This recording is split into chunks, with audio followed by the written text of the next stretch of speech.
احتجاج کی final call پر تحریک انصاف سرگرم، پارٹی رہنماؤں کی اہم ترین ملاقاتیں، بشرا بی بی کی بھی حتمی احتجاج کے لیے میدان میں اترنے کی خبریں۔ اراکین پنجاب اسمبلی کو مشاورت کے لیے کل پشاور طلب کر لیا گیا۔ یہ بشرا بی بی کا پہلا باضابطہ سیاسی قدم ہوگا۔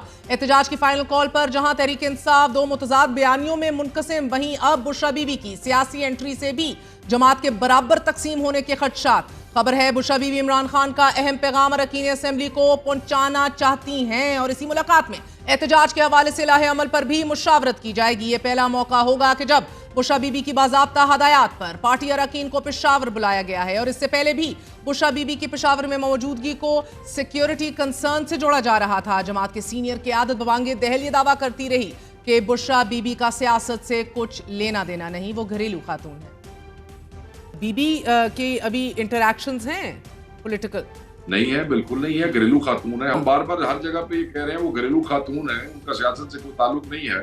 تو آپ لوگ کیوں زبردستی ان کو سیاست میں گھسیٹنا چاہتے ہیں؟ بشرا بی بی اور علیمہ خان کی دراڑ ایک مرکزی حیثیت اختیار کرتی جا رہی ہے کیونکہ کارکنان موجودہ قیادت سے مایوس دکھائی دے رہے ہیں۔ علیمہ اپا اور بشرا بی بی یہ کوئی دراڑیں نہیں ہیں، کیونکہ کوئی سیاسی متحارب گروپ تو ہے ہی نہیں۔ خان نے اگر اپنے اہل خانہ بہنوں یا زوجہ کو سیاست میں لانا تھا تو بیرسٹر گور جیسے اہم سیاسی کارکن کو اٹھا کے چیئرمین نہ بناتا، وہ اپنے کسی خاندان میں کسی کو اپوائنٹ کر کے وہ روسی سیاست کو پروان چڑھا سکتا تھا۔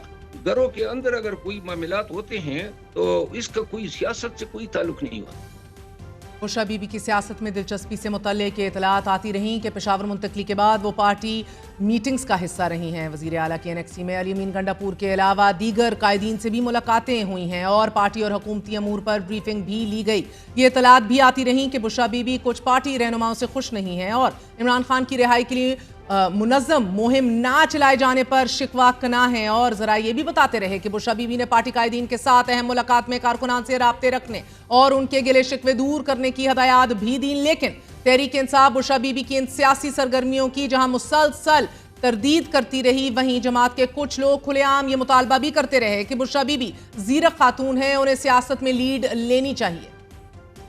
اس وقت تحریک انصاف کو اگر کوئی بچا سکتا ہے ان اے سینس کہ آپ جو پولیٹیکل تحریک کی آپ بات کر رہی ہیں، یہ صرف پھر خان صاحب کی بیگم اور ان کی بہنیں ہیں جو یہ کام کر سکتی ہیں۔ اب جبکہ بشرا بی بی باہر آ گئی ہیں، ان کا کردار تو بڑھتا ہوا دکھائی دے گا۔ بشرا بی بی کو جہاں تک میں نے دیکھا ہے وہ بہت زیادہ سیاسی بصیرت بھی رکھتی ہیں۔ میں نے تو ان کو بہت پختہ سیاسی جو ہے ذہن کا مالک پایا ہے۔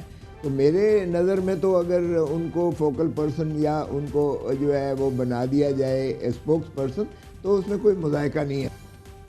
گورنر خیبر پختونخوا فیصل کریم کنڈی بھی بشرا بی بی کی خفیہ سیاسی سرگرمیوں پر انہیں باقاعدہ سیاست میں آنے کی پیشکش کرتے رہے۔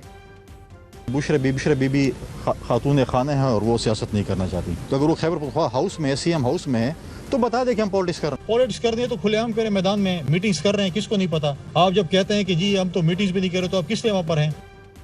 عمران خان احتجاج کی فائنل کال دے چکے ہیں، جبکہ سندھ و بلوچستان کے پارٹی ورکرز کو ہدایات جاری کر دی گئی ہیں کہ وہ اسلام آباد آنے کی بجائے اپنے صوبوں میں ہی احتجاج کریں۔ وزیر اعلیٰ علی امین گنڈاپور اور اپوزیشن لیڈر عمر ایوب کی اس احتجاج کے حوالے سے آج خصوصی ملاقات بھی ہوئی اور علی امین گنڈاپور نے ایک بار پھر اس عزم کا اظہار کیا کہ اپنا حق لینے دوبارہ اسلام آباد جائیں گے۔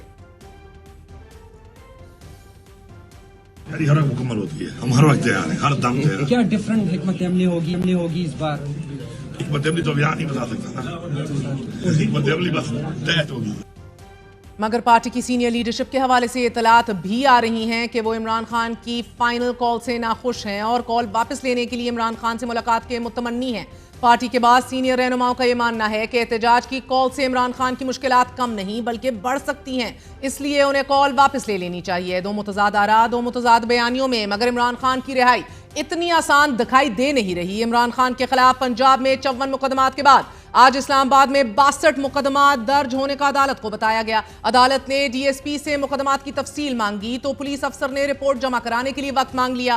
FIA نے بھی عدالت کو یہ بتایا کہ عمران خان کے خلاف 7 انکوائریز چل رہی ہیں اور ان مقدمات کے ساتھ ساتھ آج ہی توشہ خانہ کیس 1 میں نیب نے عمران خان اور بشرا بی بی کی سزا کالعدم قرار دینے کی استدعا کر دی، تو توشہ خانہ 2 کیس میں عدالت نے عمران خان اور بشرا بی بی کی بریت کی درخواست مسترد کر دی۔ توشہ خانہ 1 کیس میں عمران خان اور بشرا بی بی کے وکیل علی ظفر نے دلائل دیتے ہوئے کہا کہ بشرا بی بی کی جانب سے استثناء کی درخواست دائر کر رہا ہوں۔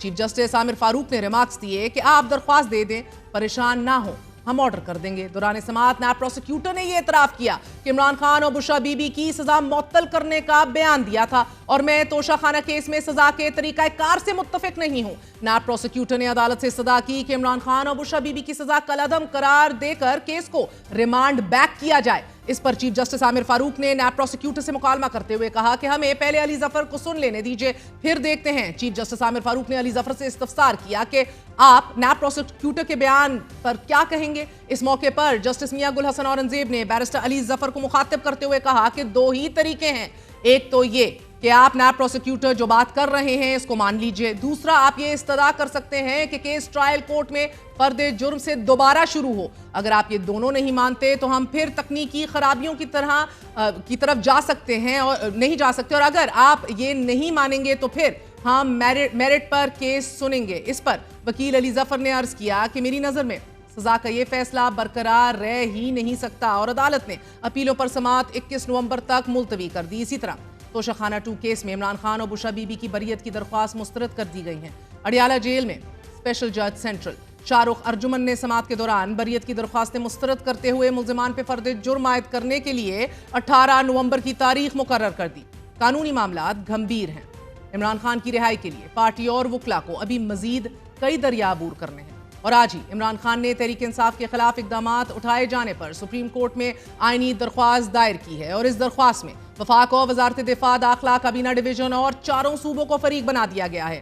درخواست میں بنیادی حقوق کی خلاف ورزی پر جوڈیشل انکوائری کی استدعا کی گئی ہے۔ یہ موقف اپنایا گیا ہے کہ سپریم کورٹ کے 3 سینئر ججز تحریک انصاف مخالف اقدامات کی انکوائری کریں، بنیادی حقوق کی بحالی کے احکامات جاری کیے جائیں، دفاع 144 کے غلط استعمال کو روکنے کا حکم دیا جائے اور MPO کے تحت سیاسی گرفتاریوں کو روکا جائے۔ درخواست میں سپریم کورٹ سے یہ بھی استدعا کی گئی ہے کہ چیف جسٹس یحییٰ آفریدی کی سربراہی میں جوڈیشل انکوائری کروائی جائے اور 3 رکنی جوڈیشل انکوائری میں جسٹس منصور علی شاہ اور جسٹس منیب اختر کو بھی شامل کیا جائے۔ اہم درخواست اور اہم مطالبات ہیں، مگر احتجاج کے معاملے کو لے کر تحریک انصاف جس اپوزیشن اور گرینڈ الائنس کا اشارہ بھی دے رہی ہے، اس کی تشکیل کی خبر دے رہی ہے، اس حوالے سے کوشاں ہیں۔ اس سے پہلے تحریک انصاف کو اپنے اندر یکجہتی کا چیلنج بھی درپیش ہے۔ عمران خان کی رہائی تحریک انصاف کا بنیادی مطالبہ ہے اور اس مطالبے کے تسلیم ہونے تک تحریک انصاف احتجاج جاری رکھنے کا اعلان کر چکی ہے۔ عمران خان نے کہا کہ اگر میں جیل میں بیٹھا ہوں جو بھی اریسٹ ہوتے کتنے کر لیں گے، 10,000 بھر دیں گے، یہاں تو کیپیسٹی نہیں ہے۔ آپ فکر نہ کریں، اگر اپنے حق کے لیے کھڑے ہونا ہے تو یہ آسان راستہ نہیں ہونا چاہیے، ہمیں ان مرحلوں سے گزرنا ہے۔ انہوں نے کہا کہ ایک دفعہ جب ہم آئیں گے تو ہمارے جو مطالبات ہیں، جب تک ہمارے مطالبات یہ نہیں مانتے تو اگلا نالائم تب ہی ہوگا جب ہم یہاں پہنچ جائیں گے۔